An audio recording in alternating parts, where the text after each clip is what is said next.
کسی زمانے میں ایک بادشاہ نے ایک قیدی کو کسی وجہ سے پھانسی کا حکم دیا، اور جب قید خانے میں سے قیدی کو لایا گیا تو اس سے مرنے سے پہلی آخری خواہش پوچھی گئی۔ قیدی نے کہا، میں کیونکہ ایک اچھے گھرانے سے ہوں لہٰذا مجھے اعلیٰ نسلی گھوڑوں سے پھانسی لگائی جائے۔ اس زمانے میں پھانسی کے تخت پر چڑھا کر گھوڑوں سے باندھ کر گھوڑوں کو دوڑایا جاتا تھا، اس طرح پھانسی کی سزا ہوتی تھی۔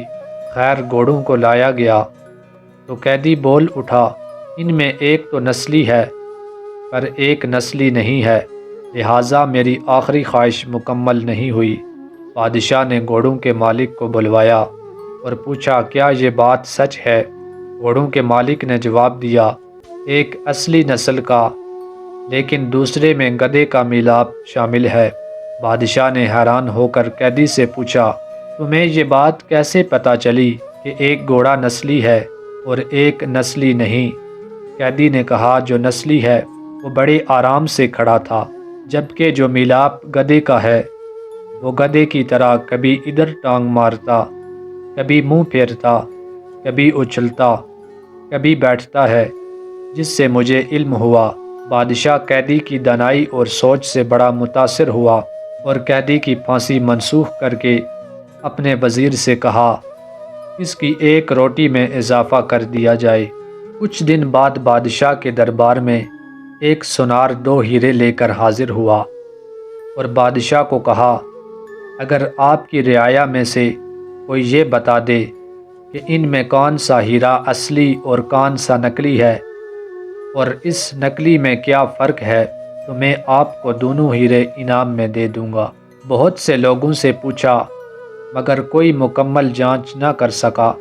بادشاہ کے دماغ میں قیدی کا خیال آیا۔ بادشاہ نے اس کو دربار میں حاضر ہونے کا حکم دیا۔ سپاہی قید خانے میں سے قیدی کو لے کر حاضر ہوئے اور قیدی کو ہیرے جانچ پڑتال کے لیے دیے گئے۔ قیدی نے کچھ ہی لمحوں میں بتا دیا کہ ایک اصلی اور دوسرا نقلی ہے۔ بادشاہ نے پوچھا، تمہیں کیسے پتہ چلا؟ قیدی نے کہا، اصلی ہیرا رگڑنے سے کبھی گرم نہیں ہوتا، جبکہ نقلی ہیرا رگڑنے سے گرم ہو جاتا ہے۔ سونار نے وہ دونوں ہیرے بادشاہ کو انعام میں دے دیے اور چلتا بنا۔ بادشاہ قیدی کی دانائی اور سوچ پر بہت زیادہ خوش ہوا اور سپاہیوں کو ایک اور روٹی بڑھانے کا حکم دیا۔ دوپہر کو جب سپاہی قیدی کو ایک اور روٹی اضافے کے ساتھ دینے آئے تو قیدی نے کہا، بادشاہ بھی کسی لانگری کا بیٹا ہے۔ سپاہیوں نے قیدی کی یہ بات بادشاہ تک پہنچا دی۔ بادشاہ کو غصہ آیا اور سپاہیوں سے قیدی کو دربار میں حاضر ہونے کا حکم دیا اور قیدی سے اس بات کی وضاحت مانگی۔ قیدی نے بادشاہ کو کہا، اپنے خاندان کے بارے میں کسی سے پتہ کروا لو۔ بادشاہ کی سلطنت میں سے ادھیڑ عمر شخص کو ڈھونڈا گیا اور اس سے بادشاہ کے آباء و اجداد کے بارے میں پوچھا گیا۔ ادھیڑ عمر شخص نے بتایا کہ یہاں اس بادشاہ سے پہلے اس کا باپ بادشاہ تھا، لیکن وہ بادشاہ بننے سے پہلے لانگری تھا، کیونکہ اس بادشاہ سے پہلے ایک بادشاہ تھا، اس کا اپنا کوئی بیٹا نہ تھا۔ اس بادشاہ نے اعلان کیا تھا، کوئی ایسا شخص جو میری رعایا کو بھوکا نہ مرنے دے تو آپ کا باپ اس دربار کا لانگری تھا۔ اس نے حامی بری کہ میں رعایا کو بھوک سے نہیں مرنے دوں گا۔ اس طرح بادشاہ سلامت آپ کے باپ کو سلطنت دی گئی تھی۔ بادشاہ نے قیدی سے پوچھا، تمہیں کیسے پتہ چلا کہ میں لانگری کا بیٹا ہوں؟